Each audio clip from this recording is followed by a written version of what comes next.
May mga bagay na hindi naiintindihan ng karamihan.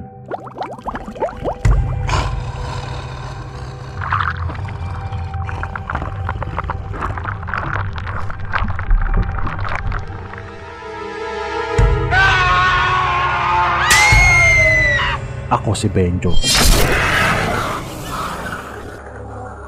It's a prank! At ito ang aking kwento.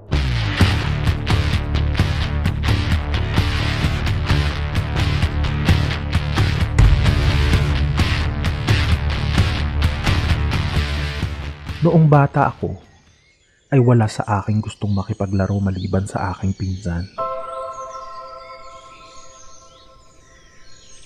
Natatakot kasi sila sa akin, gawa ng may nakikita akong nilalang na hindi nakikita ng mga ordinaryong tao.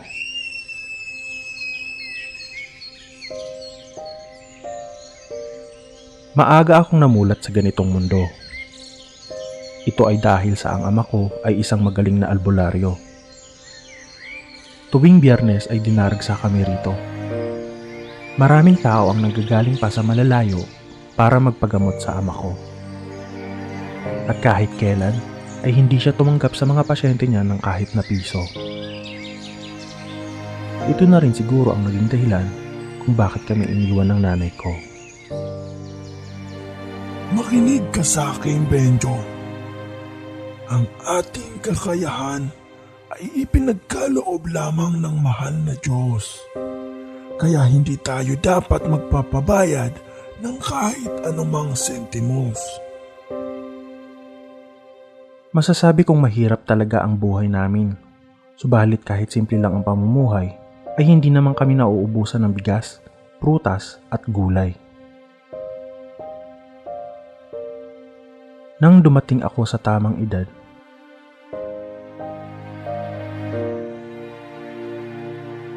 ay isinama ako ng ama ko sa bundok.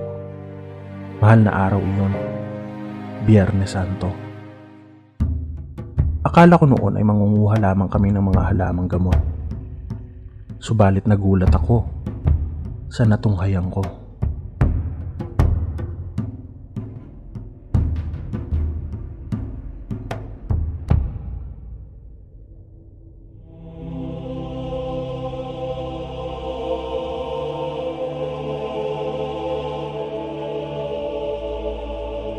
Huwag kang matakot, Benjo.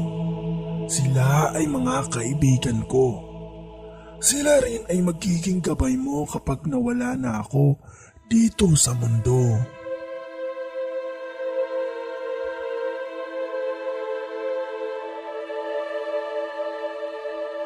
Magkahalong mangha at lungkot ang naramdaman ko noong mga panahong iyon. Hanggang sa dumating ang araw na namatay ang ama ko.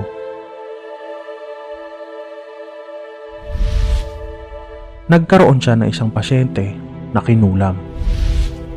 Hindi niya nakayanan ang kumbate espiritual, kaya siya ang tinamaan ng karamdaman.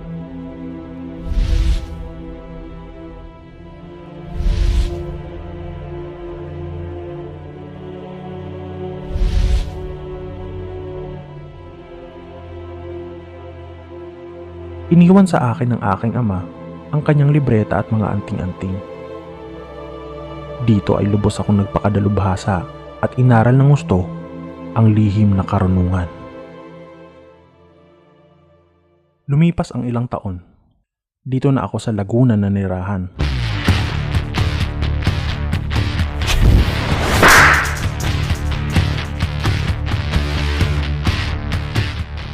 Hanggang sa muli kaming nagkaharap ng pumaslang sa aking ama.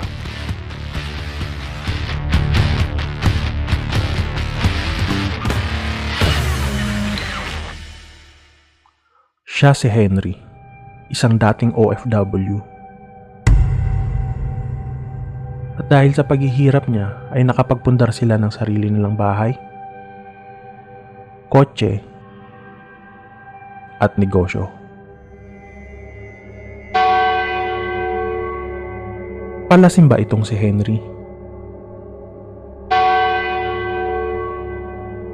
Dahil ipinagdarasal nila ng kanyang asawa na mabigyan sila ng anak. Likas na matulungin itong si Henry.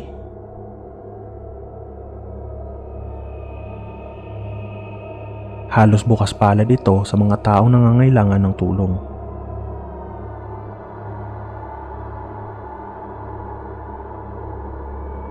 Hanggang isang araw, unti-unting nanghina ang katawan ni Henry. Ayon sa doktor ay meron daw cancer si Henry sa buto.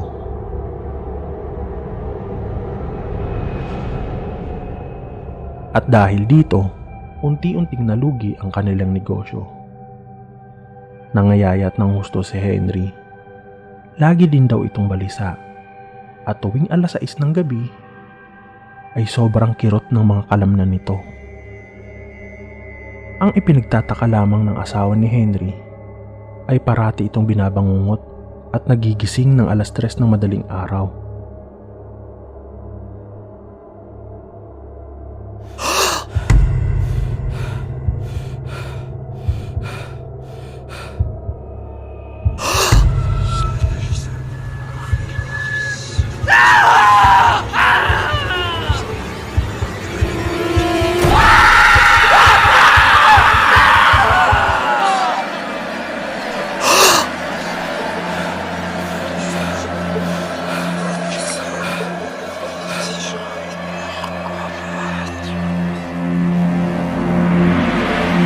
Kaya napagpasyahan nilang mag-asawa na magpatingin sa akin.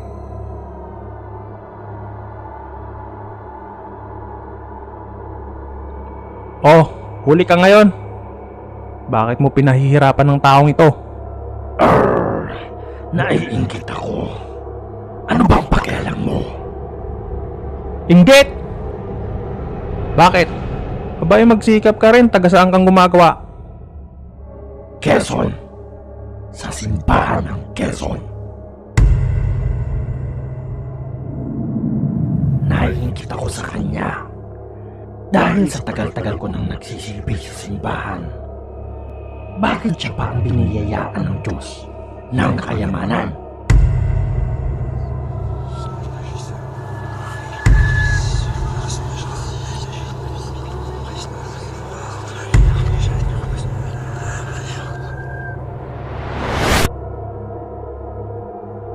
Aba, ay taga-simbahan ka pala eh.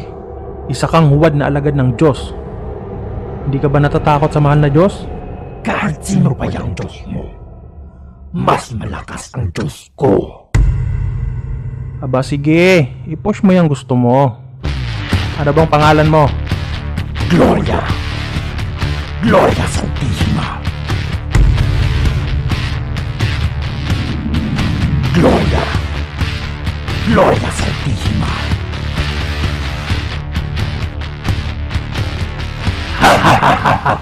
Bagito ka pa pala. Kandali ko lamang nabasag ang sabulag mo. Wala ka na sa aking kawala ngayon. Ikaw ang pumaslang sa ama ko. Ano? Sinadya kong tanggalin ang sabulag ko para makita mo ako. Hindi ko maalala kung sino ang ama mo. Sa dami ng pinatay ko, huwag kang mag-alala. Isusunod na kita sa ama mo. Oh.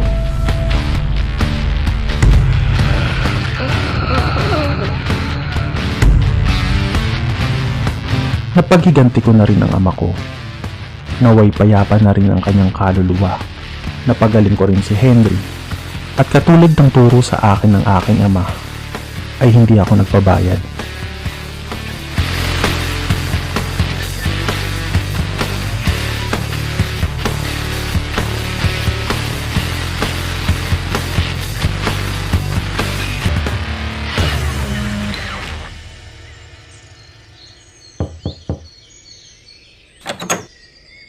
Oh, pinsan!